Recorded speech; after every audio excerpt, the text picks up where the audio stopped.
মাননীয় বিচারপতি মহোদয় ছিলেন, তারা আমাদের এই কন্টেনশনটা অ্যাকসেপ্ট করেছেন এবং তারেক রহমান সাহেবও এই রায়ের বেনিফিট পাবেন। অর্থাৎ আমরা বলতে পারি যে উনিও এই মামলায় নির্দোষ সাব্যস্তে খালাস হয়েছেন। বাকিটুকু আমার ফ্রেন্ড বলবেন। হ্যাঁ, পুরো মামলার ব্যাকগ্রাউন্ডটা উনি বলবেন। আপনারা জানেন যে 2009 সালের 26শে অক্টোবর এই মামলাটা দুদক দাখিল করে। জনাব তারেক রহমানের বিরুদ্ধে অভিযোগ ছিল যে উনি একটা ক্রেডিট কার্ড থেকে উনি বিদেশে চিকিৎসার জন্য কিছু টাকা খরচ করেছেন। এই অভিযোগের ভিত্তিতেই ওনার বিরুদ্ধে এই মামলা দায়ের হয় এবং পরবর্তীতে চার্জশিট হয়। 13 জন সাক্ষীর সাক্ষ্য গ্রহণ করে ট্রায়াল কোর্ট।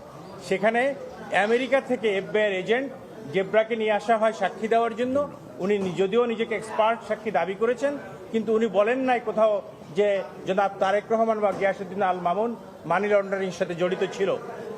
এবং ট্রায়াল কোর্ট সবকিছু দেখে শুনে 13 জন সাক্ষীর সাক্ষ্য পর্যালোচনা করে জনাব তারেক রহমানকে নির্দোষ প্রমাণিত হয়, ওনাকে বেকসুর খালাস দেন।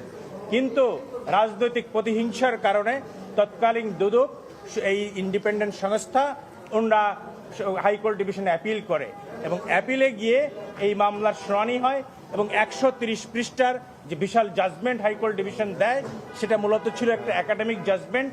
এটা আমরা মনে করছি যে জনাব তারেক রহমানকে সাজা দেওয়ার জন্য আইদার কোথাও থেকে ইম্পোর্ট করা হয়েছে অথবা কোনো ভেস্টেড কোয়ার্টারের ইনস্ট্যান্সে এই 130 পৃষ্ঠার জাজমেন্ট লেখা হয়েছিল তারেক রহমানকে সাজা দেওয়ার জন্য। তারই হিসাবে তাকে 7 বছরের সাজা দেওয়া হয় এবং 20 কোটি টাকা ফাইন করা হয়। 20 কোটি টাকা ফাইন করা হয় এবং তৎপরবর্তীতে জনাব কন্টেস্টিং অ্যাপিলেন্ট জনাব গিয়াসউদ্দিন আল মামুন এই লিভ টু অ্যাপিল দায়ের করেন। এই লিভ টু অ্যাপিলের উপরে বিস্তারিত শুনানি হয় অ্যাপিল বিভাগে লিভ গ্রান্টিং এর সময়। তখন শুনানি আনতে হাইকোর্ট অ্যাপিলেট ডিভিশন দেখতে পান যে এই মামলায় কোনো সাবস্টেন্স নাই। এই দুদক যে মামলাটা করেছে, এই মামলাটা দুদকের করার কোনো অথরিটি নাই, আইনগতভাবে এটা অচল, আইনগতভাবে এবং অচল। 2002 সালের একটা রিপিল্ড আইনে এই মামলাটা করা হয়েছিল এবং তারেক রহমান সাহেবের বিরুদ্ধে কোনো অভিযোগই নাই। ক্রেডিট কার্ডের মাধ্যমে টাকা খরচ করলে যে মানি লন্ডারিং হবে, that is an unheard of proposition in the legal arena.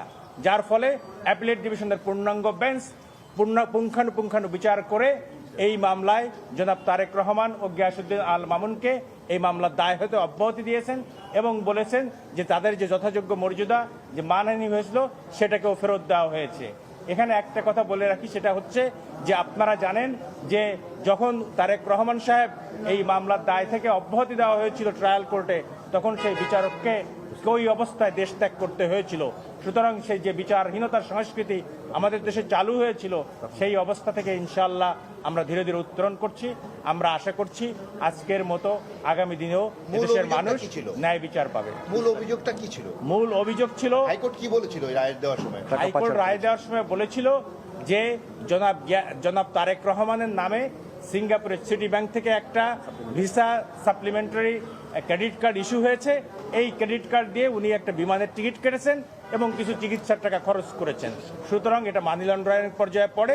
এটা ইজ অলদো এটা মানি লন্ডারিং অ্যাক্টে 3-এর যে বিধান আছে বা 13-2 যে বিধান আছে, সেই বিধানের মধ্যে পড়ে না। মোটামুটি বলতে পারেন যে গায়ের জোর করে একটা সাজা তারেক রহমানকে দেওয়া হয়েছে।